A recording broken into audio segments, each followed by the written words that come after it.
हुआ तो सारे शायरों को जितना पेमेंट कहा था उससे भी बढ़ा करके 2,000 दिया। सारे शायर बहुत खुश, उन्हें लगा कि यार जो सबसे लूटते हैं वो हमें दे रहे हैं। पेमेंट दे करके फिर बाइज्जत ले जाकर के चंबल की सरहद के बाहर छोड़ दिया और कहा शुक्रिया, आपने बहुत अच्छी शायरी सुनाई, अब आप अपने घर जाइए। सारे शायर बहुत खुश होकर के निकल रहे थे, जब 1 किलोमीटर आगे बढ़ गए तो फिर डाकू पलट के आए और जितना दिया था और पहले से तो बेचारों के पास था, दोनों मिलाकर के लूट लिया। तो शायरों ने कहा भैया जब लूटना ही था तो आपने मुझे दिया क्यों? तो डाकू ने कहा देखिए भाई, तो हमारी मेहमान नवाजी थी, हमारा काम है, इसे तो करना ही पड़ेगा। यही हालत इस सरकार की है। ये पहले 800 बढ़ाएंगे, फिर आपसे कहेंगे कि 200 रुपए रख लीजिए। पहले ये आपसे लूटेंगे, फिर कहेंगे 200 रुपए रख लीजिए। और झूठ तो माशाल्लाह ऐसा बोलते हैं, प्रधानमंत्री जी तो कमाल करते हैं, मतलब ऐसा झूठ बोलते हैं कि उनके झूठ बोलने का असर भाजपा के एक नेता पे हो गया है। महाराष्ट्र के एक विधायक जी, मंत्री जी गए किसी गांव में और उन्होंने कहा गांव वालों से बताओ तुम्हारी क्या समस्या है, मैं तुम्हारी समस्याएं दूर कर दूंगा। तो गांव वालों ने कहा मंत्री जी हमारी 2 समस्या है। बोले बताओ। बोले हमारे यहाँ हॉस्पिटल नहीं है। मंत्री जी ने तुरंत फोन निकाला और पता नहीं किसको अपनी भाषा में क्या कुछ कहा और उसके बाद फोन रख के कहा चलो तुम्हारी पहली समस्या दूर हो गई, दूसरी समस्या बताओ। तो गांव वालों ने कहा कि मंत्री जी यहाँ पे कोई मोबाइल का नेटवर्क नहीं है, अगर हो सके तो वो लगवा दें। तो ये है भाजपा, ये है भाजपा की हुकूमत। इस तरह से झूठ बोला जाता है। मेरे भाइयों भिवंडी वालों, मैं आपसे एक बहुत बड़ी बात कर रहा हूं कि जो हुकूमत अपना चलाया हुआ 2000 का नोट 7 साल नहीं चला सकी, वो हमसे 70 साल का हिसाब मांगती है। 70 साल का हिसाब मांगती है। वो पिछले दिनों पार्लियामेंट में सामने नरेंद्र मोदी जी खड़े होकर के बोल रहे थे, हम लोग इस तरफ बैठे थे। नरेंद्र मोदी जी ने कहा बताइए 70 साल में आपने क्या किया। तब तक खड़गे जी पलटे, बोले मत बताना, जो बताओगे ये उसको भी बेच देंगे, इनका काम सिर्फ बेचने का है। ये है भाजपा। मैं आपसे कहना चाहता हूं, मैं महाराष्ट्र में खड़ा हूं। महाराष्ट्र वालों, ये वो स्टेट है, हमने पिछले 4 दिन से खबरें सुनी कि नांदेड़ में कितनी सारी मौतें हो गई, औरंगाबाद में कितनी सारी मौतें हो गई। ये वही स्टेट है जहां विधायक खरीदने के पैसे हैं लेकिन दवा खरीदने के पैसे नहीं है सरकार के पास। ये वो सरकार है, कोई जवाबदेही लेने को तैयार नहीं। 40 से ज्यादा मौतें हो चुकी, कोई जवाबदेही लेने को तैयार नहीं। जबकि ट्रिपल इंजन की सरकार है, एक के बाद एक इंजन जोड़े जा रहे हैं, लेकिन सिर्फ इंजन ही इंजन है, डब्बे नहीं है। डब्बे कब कट के बाहर चले जाएंगे कोई भरोसा नहीं है। और मुझे पूरा यकीन है कि 2024 में जब दिल्ली में सत्ता परिवर्तन होगा तो महाराष्ट्र में भी कांग्रेस पार्टी पूरे ताकत के साथ आएगी और आपके लिए वो करेगी जो आप तसव्वुर करते हैं, जो आप सोचते हैं। मैं आपके बीच में खड़ा हूं, बहुत सारी गुफ्तगू करना चाहता हूं, बहुत सारा भाषण देना चाहता हूं, लेकिन आपने भाषण बहुत सारा सुन भी लिया है, तो थोड़ी थोड़ी शायरी भी सुनाऊंगा। नहीं आप कहेंगे कि इधर से भाषण सुनाए।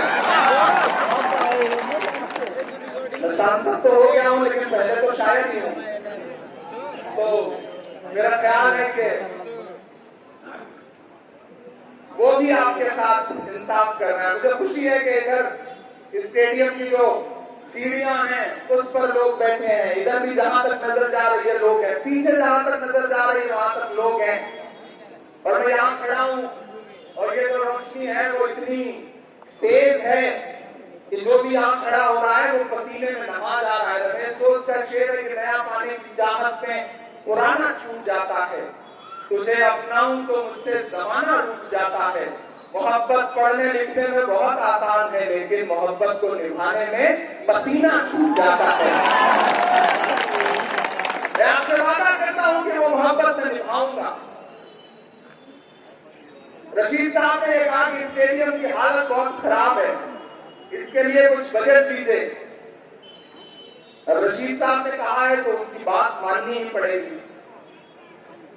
मैं पूरी कोशिश करूंगा कि अपने सांसद निधि से इस स्टेडियम के लिए इतनी रकम दूं जिससे कम से कम ये स्टेडियम फिर से नौजवान साथियों के लिए खुल सके, यहां पर क्रिकेट हो सके और साथ ही साथ यहां बड़ी तादाद में मेरी माएं बहनें बैठी हैं, खवातीन बैठी हैं। तो दो गुजारिश यहां करना चाहता हूं। भिवंडी बड़ी आबादी का शहर है, बड़ी तादाद में यहां खवातीन रहती हैं। अगली बार जब भी कोई जलसा हो, कोई इजलास हो, तो कम से कम स्टेज पर खवातीन की तादाद और हो, ये जरूर सोचा जाए, ये जरूर लागू किया जाए।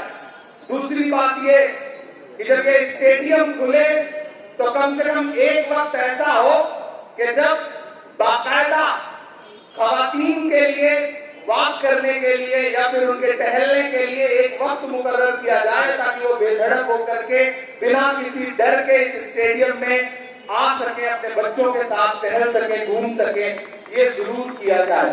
दूसरी एक बात मुझसे कही गई कि यहाँ पर एक लाइब्रेरी है, मोमिन लाइब्रेरी। कुछ साथियों ने उसके लिए डिमांड की है और मेरा ख्याल है कि वो मेरा पसंदीदा काम है। मैं मालेगांव गया तो वहां भी मैंने कहा कि आप लाइब्रेरी बनाइए, मैं लाइब्रेरी के लिए आपको बजट दूंगा। मोमिन लाइब्रेरी एक बहुत पुरानी, एक कदीमी लाइब्रेरी है और उसको रिनोवेट करना हम सबका फर्ज है। उस लाइब्रेरी को बचा करके रखना, अपनी तहजीब को, अपनी परंपरा को, अपने ट्रेडिशन को बचा के रखना हमारी जिम्मेदारी है। तो उसके रिनोवेशन में जो भी बजट लगेगा, मैं वादा कर रहा हूँ कल परसों में मैं उसका बजट जो है वो जो जिम्मेदारान है उनको अपने फंड से मुहैया करा दूंगा और मैं गुजारिश करूंगा कि जल्दी से जल्दी उसे रिनोवेट करिए, ताकि मैं एक बार फिर से आऊं उस लाइब्रेरी में बैठ करके कुछ किताबें हों तो थोड़ा वक्त वहां पर गुजार सकूं। ये मेरा आपसे वादा है। दोस्तों, बहुत कुछ सुनाने का मन है, लेकिन पहले एक छोटी सी नज़्म आपको सुनाता हूं। आप बहुत अच्छा सुन रहे हैं। चरागों के सफर में दबदबा हो आंधियों का, तो फिर अंजाम जुल्मत के सिवा कुछ भी नहीं होगा। ये दुनिया नफरतों के आखिरी स्टेज पर है, इलाज इसका मोहब्बत के सिवा कुछ भी नहीं होगा। हम मोहब्बत का पैगाम लेकर के आपके बीच में आए, लेकिन इस मोहब्बत के पैगाम के बीच में हमें हुकूमत से बात तो करनी पड़ती है, और जब हुकूमत से बात करनी पड़ती है तो मेरा मन करता है कि मैं उनसे जरूर मुखातिब हूं जिन्होंने नारा दिया था कि भाइयों बहनों, आप बहुत समझदार लोग हैं, आपको बताना नहीं पड़ता कि किसके बारे में बात की जा रही है, आप समझ जाते हैं। मैं भी नाम नहीं लूंगा, बस आप समझते रहे इशारे इशारे में। उन्होंने कहा था कि भाइयों बहनों, देश के खजाने की चाबी मुझे सौंप दो, मैं चौकीदार बन करके उसकी हिफाजत करूंगा, उसकी रक्षा करूंगा, देश लुटने नहीं दूंगा। भाइयों बहनों, बहुत हुई महंगाई की मार, ये सब नारे आपने सुने थे ना? तो आइए मैं आपको नज़्म सुनाता हूं कि कहां सोया है चौकीदार। अब जाके लगा कि ये वही भिवंडी है जिसे मैंने 2011 में महसूस किया था। वही जोश, वही जिंदा दिली, वही ताकत, वही जज्बा। आपकी मोहब्बत को सलाम करता हूं। कहां सोया है चौकीदार, कहां सोया है चौकीदार, कहां सोया है चौकीदार, कहां सोया है चौकीदार। पेट्रोल और डीजल की कीमत रही सैकड़ा मां, कहां सोया है चौकीदार, कहां सोया है चौकीदार। के गैस सिलेंडर की कीमत भी 1000 के पार, कहां सोया है चौकीदार, कहां सोया है चौकीदार। के चाय बेचने वाला पूरा भारत बेच रहा है। पिछले दिनों बहस खड़ी कर दी साहब, इंडिया भारत, ये जो लड़ाने का हुनर है वो किसी में नहीं है। अच्छा, अभी मैं नाना पटोले साहब से पूछूं कि भाऊ मुझे ये बताइए कि आपके साथ जो लोग पढ़ते थे वो एकाध उसमें से अभी हैं, तो नाना पटोले जी 2-4 लोगों के नाम बता देंगे कि हाँ मेरे साथ ये फला, मेरा दोस्त पढ़ता था, मेरे क्लास में ये था, मेरा क्लासमेट ये था।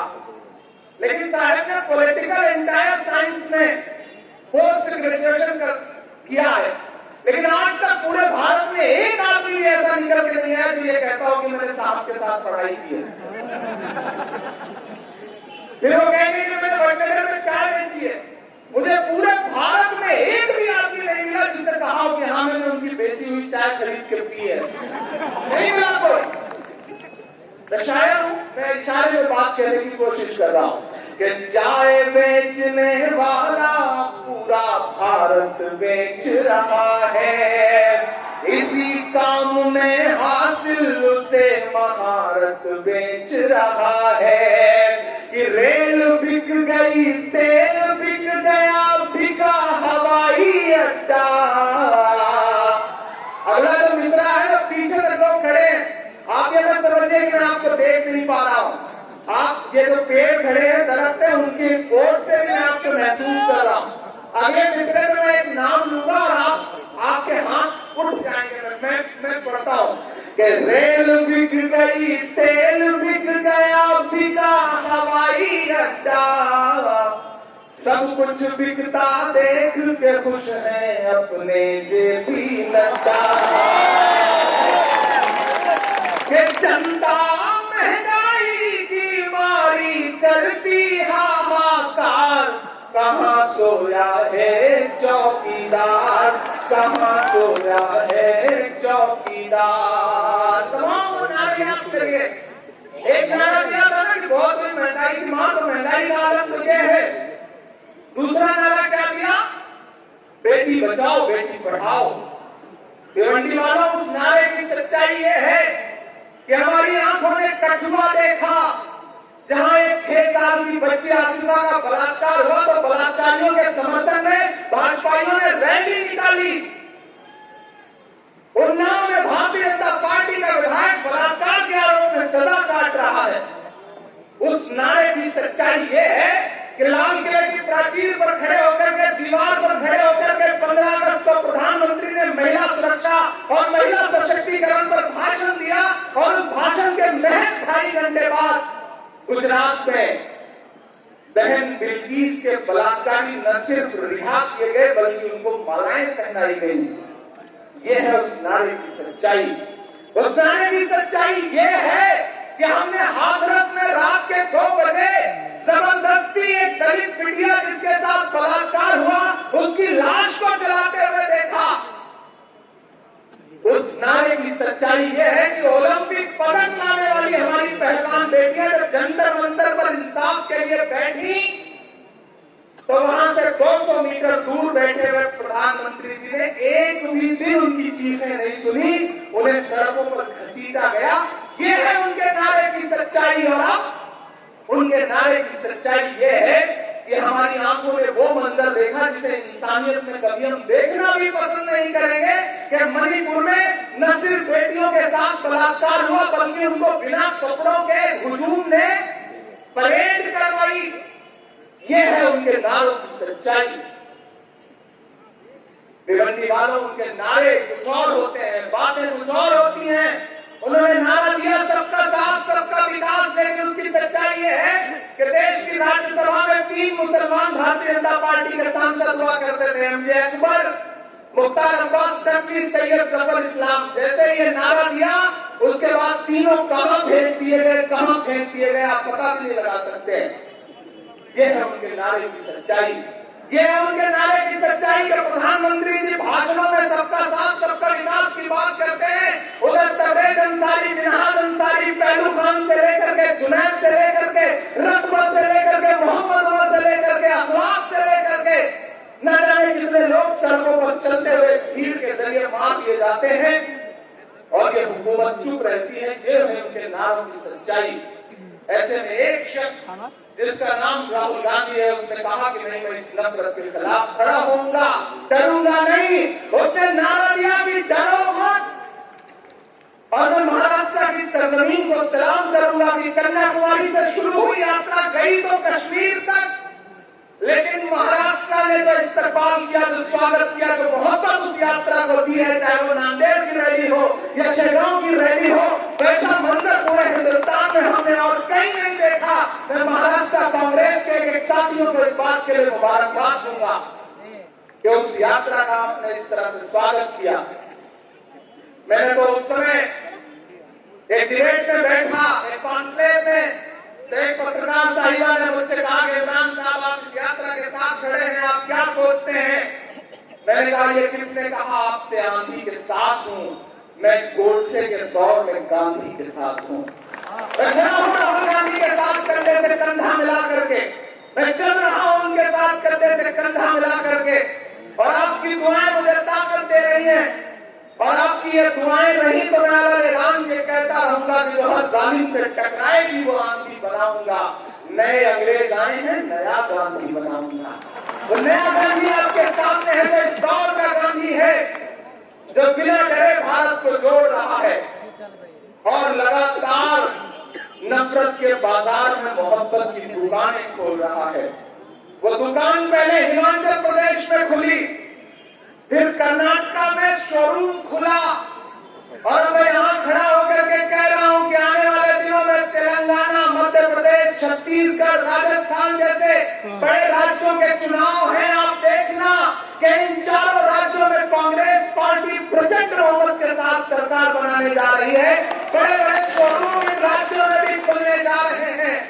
इसीलिए घबराए हुए नरेंद्र मोदी जी शिगुफा दे रहे हैं कि 1 नेशन 1 इलेक्शन, क्योंकि वो जानते हैं कि जब इन 4 राज्यों के नतीजे आएंगे तो जो देश में माहौल बनेगा, उसके बाद तो पूरे देश में लोकसभा के लिए राहुल गांधी के नाम की आंधी चलेगी।